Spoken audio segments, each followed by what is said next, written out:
নমস্কার সবাইকে।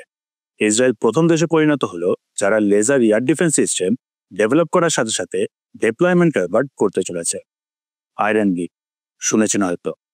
শর্ট রেঞ্জে লো কস্ট টার্গেট যেমন ড্রোন, মর্টার, আর্টিলারি শেল ইত্যাদিকে ইন্টারসেপ্ট করার জন্য লো কস্টেরই একটা ডিফেন্স সিস্টেম প্রপার ডেভেলপ করে ফাইনাল টেস্টিং ফেজও কমপ্লিট করে মিলিটারি ডিপ্লয়মেন্টের জন্য এবার রেডি। 2025-এর মধ্যেই লার্জ স্কেলে ডিপ্লয় করে দেওয়া হবে। অনেকগুলো দেশ আছে যারা এই লেজার ডিফেন্স সিস্টেমের ওপরে কাজ করছে। ইউএস, রাশিয়া, চীন, এমনকি ভারতও। ভারতের D4 অ্যান্টি ড্রোন সিস্টেম শুনেছেন হয়তো, বাট কোনো দেশই এখনো ফুল স্কেলে মিলিটারি ইউজের জন্য ডিপ্লয়মেন্ট করে উঠতে পারেনি। ইসরায়েল হতে চলেছে ফার্স্ট। চলুন তাই এটার ব্যাপারে ডিটেলসে জানা যাক। সবার প্রথমে তো যেমনটা আপনি জানেন, আজকের দিনে দাঁড়িয়ে যুদ্ধের ক্ষেত্রে সব জায়গাতেই ইউজ হচ্ছে ড্রোন সোয়াম, এক ঝাঁক ড্রোন, একসাথে লো ভ্যালু অনেকগুলো মিসাইল ইত্যাদি। প্রপার মিসাইল ডিফেন্স সিস্টেমগুলোকে ব্যবহার করলে কস্ট অনেকটা হাই পড়ে যায়। এক একটা ইন্টারসেপ্টর মিসাইলেরই দাম কয়েক $1,000, যে কারণেই অনেকগুলো দেশ মিলেই ডেভেলপ করছে লেজার ডিফেন্স সিস্টেম। লেজার পাওয়ারের মাধ্যমে ইনকামিং লো ভ্যালু টার্গেটগুলোকে ইন্টারসেপ্ট করা। ইসরায়েল যেটাকে ডেভেলপ করছে তার নাম দিয়েছে আয়রন বিম 450। আয়রন ডোম যেমনটা জানেন অলরেডি ইসরায়েলের কাছে আছে, সো এটা হলো এখন আয়রন বিম 450। হাই পাওয়ারের লেজার বিম সেন্ড করা হবে ইনকামিং মিসাইল বা ড্রোন তার ক্রিটিক্যাল একটা পার্টের দিকে। কয়েন সাইজ এরিয়ার ওপরে বিমটাকে ফোকাস করা হবে। যে সেই অংশটাতে ভেতরে যে ক্রিটিক্যাল ইলেকট্রনিক্সগুলো থাকবে সেগুলোকে জাস্ট জ্বালিয়ে বা গলিয়ে দেবে। ফলে ড্রোন বা মিসাইলটা অটোমেটিক্যালি নিউট্রালাইজ হয়ে যাবে। রেঞ্জ হলো এই আয়রন বিমের 10 কিমি। 10 কিলোমিটারের মধ্যে কোনো ড্রোন বা লোকস্ট মিসাইল ঢুকে পড়লে সেটাকে ইন্টারসেপ্ট করবে। লেজার বিমের পাওয়ার 100 কিলোওয়াট অবধি হবে। টার্গেটের ভ্যালু অনুযায়ী এই পাওয়ারটাকে আবার কমানো বা বাড়ানো যাবে। মানে খুবই লো ভ্যালু টার্গেট হলে কম পরিমাণে রিকোয়ারমেন্ট অনুযায়ী পাওয়ার ইউজ হবে। হাই ভ্যালু টার্গেট মানে কোনো মিসাইল হলে সেক্ষেত্রে এই 100 কিলোওয়াট পাওয়ারটা ইউজ হতে পারে। সিস্টেমটা এটা নিজেই ডিসাইড করতে পারবে যে কোন ক্ষেত্রে কতটা পাওয়ারের দরকার লাগবে। তার উপর অ্যাটমসফিয়ারের কারণে জানেন লাইট অনেকটা ডিস্টর্ট হয়ে যায়।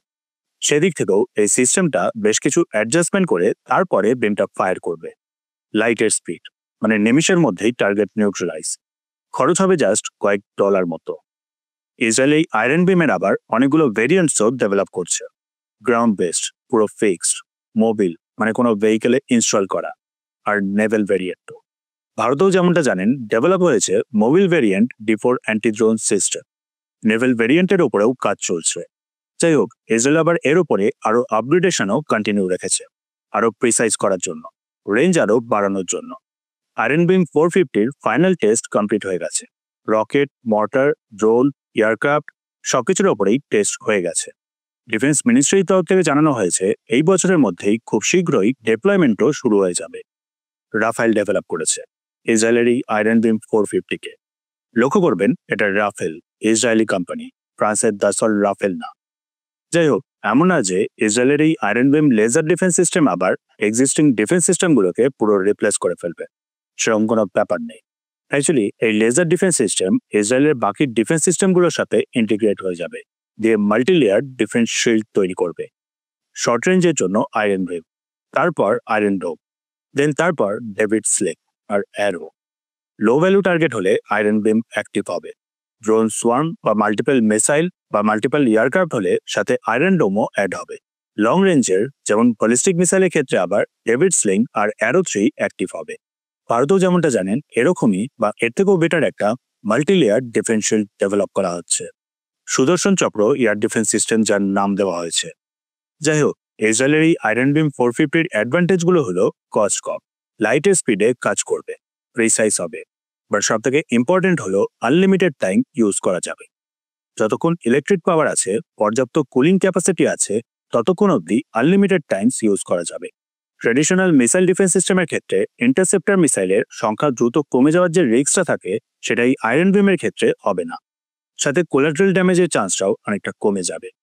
মানে ইন্টারসেপ্টর মিসাইলের টুকরো নিচে মাটিতে পড়ে কারোর ক্ষতি হওয়ার যে চান্সটা থাকে সেটাই আয়রন বিমের ক্ষেত্রে হবে না। প্রবলেমটা শুধু হলো এর কিছু আবার শর্টকামিংও আছে। মানে কিছু ক্ষেত্রে এটা আবার সেরকম কার্যকরী নয়। ধরেন অতিরিক্ত ফগ, বৃষ্টি বা ধুলো, ডাস্ট, সেক্ষেত্রে এর এফেক্টিভনেসটা অনেকটা কমে যায়। অ্যাট এ টাইম একটাই টার্গেটকে ইন্টারসেপ্ট করতে পারে। মাল্টিপল মিসাইল বা ড্রোন সোয়ার্ম হলে প্রবলেম, ইজিলি স্যাচুরেট করে দেওয়া সম্ভব, ওভারওয়েলম করাটা ইজি, যেটাকে ওভারকাম করার জন্য মাল্টিপল এরকম আয়রন বিম সিস্টেমকে চারিদিকে ডিপ্লয় করতে হবে। খুবই ফাস্ট ম্যানুভারিং টার্গেটকে ইন্টারসেপ্ট করাটাও এর মাধ্যমে ইজি না, যে কারণেই ইসরায়েলের অ্যাডভার্সারিরা smoke, dust, reflective coating, fast manoeuvring, swarm attack ইত্যাদির মাধ্যমে এই আয়রন বিম 450-কে কাউন্টার করতে পারবে। যদি সিস্টেমটার কন্ট্রোলের ওপরই আগে থেকেই অ্যাটাক হয়ে যায় তাহলে তো হয়েই গেল। যাই হোক, স্ট্র্যাটেজিক দিক থেকে এটা তাও ইসরায়েলকে অনেকটা হেল্প করবে। মাল্টিপল এরকম আয়রন বিম 450 ইউনিটকে ইসরায়েল হয়তো আরবান এরিয়াতে চারিদিকে ডিপ্লয় করে রাখবে। এখন যা কস্ট করছে অ্যাডভার্সারির এগেনস্টে লড়তে, সেটা আরো অনেকটা কমে যাবে। অ্যাডভার্সারিরা আবার উল্টো দিকে দেখবেন এটাকে কাউন্টার করার জন্য আবার আরো বেশি পরিমাণে খরচ করা শুরু করবে, মানে নিজের খরচ কমানো, তো উল্টো দিকে অ্যাডভার্সারির খরচ বাড়িয়ে দেওয়া। তাছাড়া এরপর দেখবেন গ্লোবালি এই লেজার ডিফেন্স সিস্টেম নিয়েও একটা রেস শুরু হয়ে গেছে। বুঝতে পারলেন আশা করি এই পুরো ডেভেলপমেন্টটা। দেখা হচ্ছে তাহলে নেক্সট ভিডিওতে।